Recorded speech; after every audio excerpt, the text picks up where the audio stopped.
Hello again and welcome back to my channel.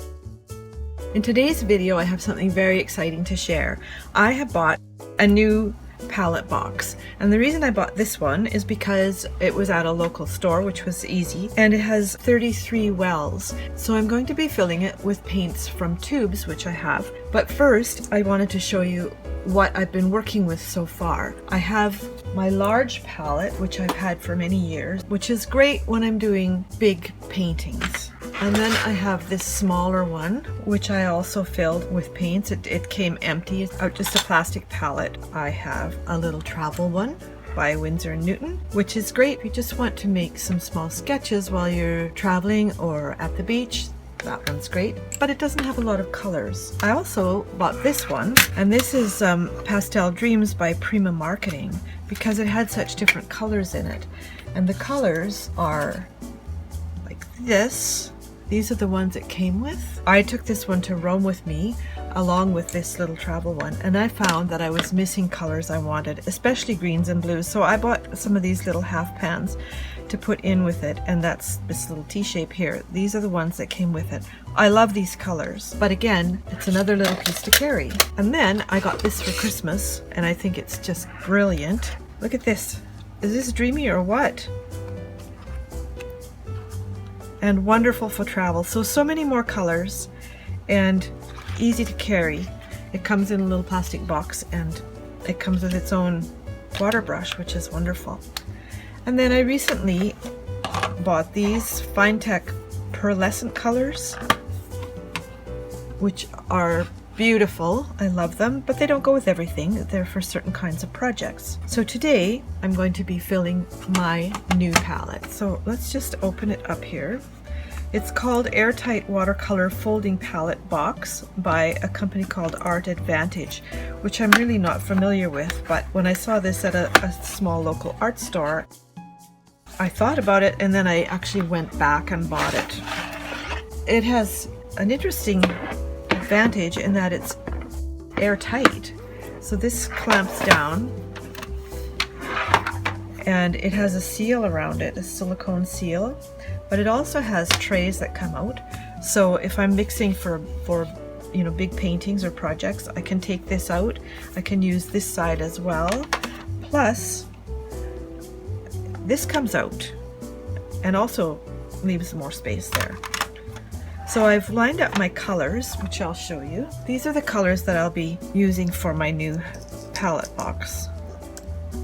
I have them kind of in order of color, and that makes it easy to find them. In my large palette, I just filled it as I bought new colors, and so it's a bit of a hodgepodge. But this time I want them to be in order so that they're similar to this. So if I'm looking for a blue, I don't have to go searching for it throughout the box. My plan is to fill each little color spot with colors that are next to on the color wheel.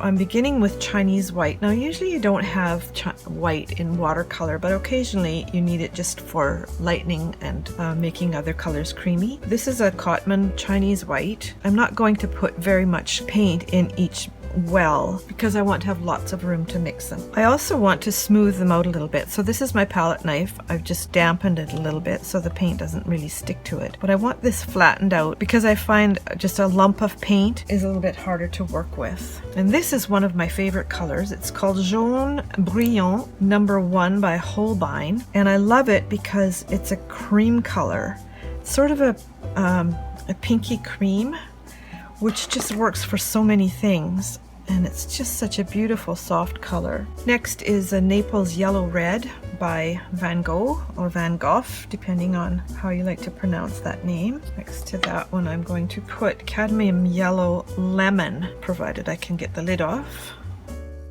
I'm going to do this one next. This is Naples Yellow. Then Cadmium Yellow Hue, and Cadmium Yellow Deep. Now I'm going into the more brown colors. This one is Winsor & Newton Yellow Ochre, followed by Holbein's Raw Sienna.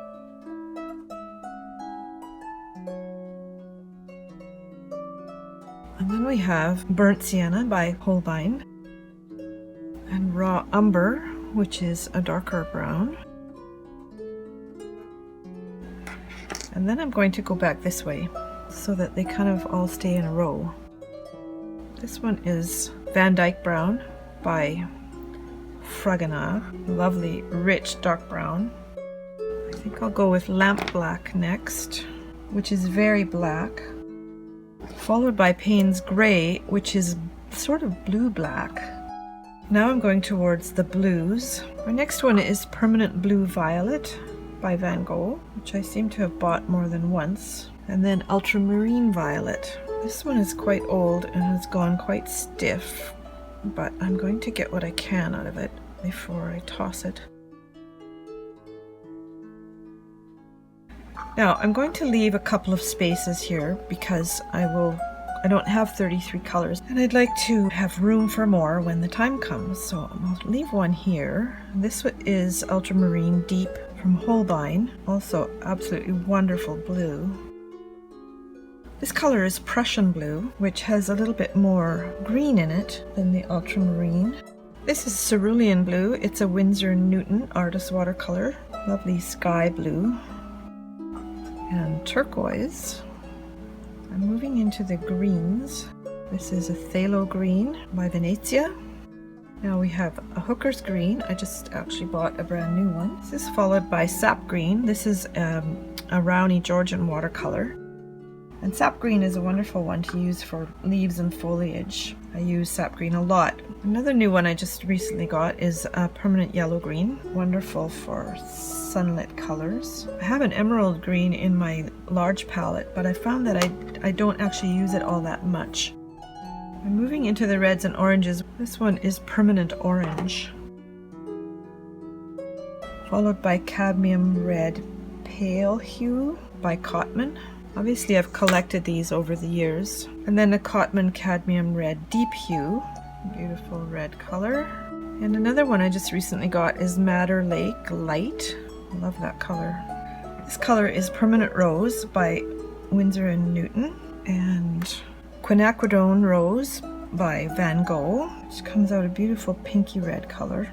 And quite intense, which is absolutely lovely. And this one is Opera by Holbein, which is a really bright pink, and I use a lot for florals. So there's my new palette of colors, and now what I will do once these dry, I'll let them dry first, and then I'm going to take one of my markers here with this is very tiny 003 micron permanent marker, and I will write along the front here what the colors are so that when I go to replace them or I want to talk about a particular color, I don't have to try to remember what it is. So that's my new palette. Again, it fits right in here. I'm not going to close the lid because, of course, it's airtight and I want these to dry. I can't wait to start using them. Please take a moment and subscribe to my channel and click the little bell so you can be notified when I have a new video. And I think you'll also like these following videos. And I'll see you next time.